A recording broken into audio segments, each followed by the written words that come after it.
उससे पहले कुछ बेसिक चीज़ें जो सभी को ध्यान में रखनी चाहिए इन 50 दिनों में, उन चीज़ों को देखेंगे। उसके बाद हम लोग with help of several previous year questions we will discuss कि किस तरीके से आपको पेपर सोल्व करना है, क्या आपकी अटेम्प्टिंग की स्ट्रैटेजी होनी चाहिए, वो सारी चीज़ों को हम सिक्वेंशली देखेंगे।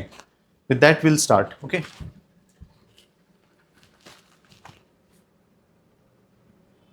तो सबसे पहले इट इज़ इम्पॉर्टेंट कि हम लोग इस बात को समझें कि यूपीएससी का जो प्रीलिम्स का स्टेज है उसमें क्या माइंडसेट होना चाहिए।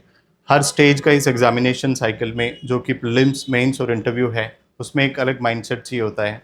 एक अलग प्रकार की डिमांड हर स्टेज में होती है। उस चीज़ को कैटर करने के लिए आपका माइंडसेट क्या होना चाहिए, आपका एटीट्यूड क्या होना चाहिए, जिससे कि आपको ज़्यादा दिक्कतें न आएँ। तो उसमें सबसे पहली रहेगी फिल्ट्रेशन एग्ज़ाम। इसके दो मतलब हो सकते हैं फिल्ट्रेशन एग्ज़ाम के।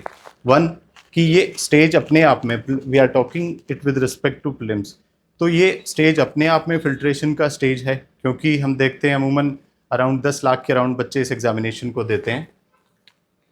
10+ लाख स्टूडेंट्स इस एग्जामिनेशन में अपीयर करते हैं, जो कि मेंस वाले स्टेज में अराउंड 15,000 स्टूडेंट्स ही ओनली रह जाते हैं।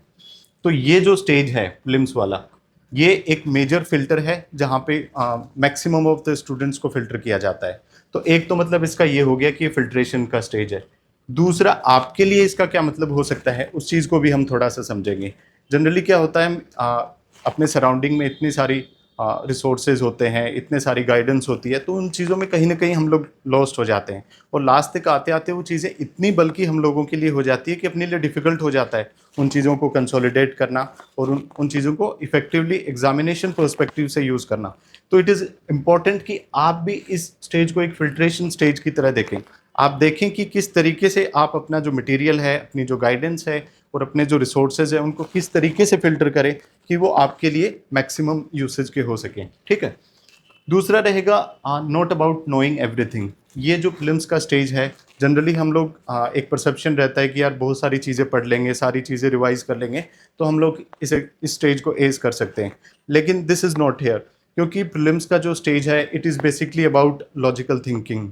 आपके कॉमन सेंस को आप कैसे यूज़ कर पाते हैं, आप अपनी क्रिटिकल थिंकिंग एबिलिटीज़ को आप प्रेशर कंडीशंस में कैसे यूज़ कर पाते हैं, आप गेस वर्क कर पाते हैं, आपका रिस्क एपेटाइट कैसा है, उन सारी चीज़ों का एक स्टेज है। तो अपार्ट फ्रॉम नॉलेज, नॉलेज तो एक देखिए टूल है ही इस एग्जामिनेशन का, that's a crucial component all the 3 stages का। लेकिन नॉलेज ही पूरा नहीं, मतलब आई वुड से कि नॉलेज ही वो चीज़ नहीं है कि जो एकमात्र होगी। उसमें एक स्किल सेट भी आप लोगों का होना चाहिए, जो क्वेश्चंस को सॉल्व करने का स्किल सेट होगा। आप पेपर की जो कंडीशंस होंगी, रियल एग्जामिनेशन कंडीशंस, उसको कैसे आप डील करेंगे, उसके प्रति भी आपका एक माइंडसेट होना चाहिए। तो आपकी जो प्रिपरेशन है वो केवल पेपर को लेके या एकेडमिक चीज़ों को लेके नहीं होनी चाहिए। You should groom yourself as a person. आप अपनी पर्सनैलिटी को, अपने माइंडसेट को इस तरीके से ग्रूम कीजिए कि वो आपको मैक्सिमम बेनिफिट दे सके। अगेन एक इंपॉर्टेंट पॉइंट आता है कि decision is greater than knowledge. तो इस एग्जामिनेशन में knowledge, as we have discussed, एक क्रूशियल कंपोनेंट है, लेकिन वो अकेला कंपोनेंट नहीं है। जब आप एग्जामिनेशन हॉल में बैठे रहते हैं और आपको एक इट इज़ लाइक आप डिसीजंस ले रहे हैं, 100 क्वेश्चंस हैं तो आप 100 क्वेश्चंस में डिसीजंस लेते हैं। आप 3 ऑप्शंस को एलिमिनेट करेंगे, तभी चौथे ऑप्शन को आप उसे चूज़ करेंगे, वो आपका एक डिसीजन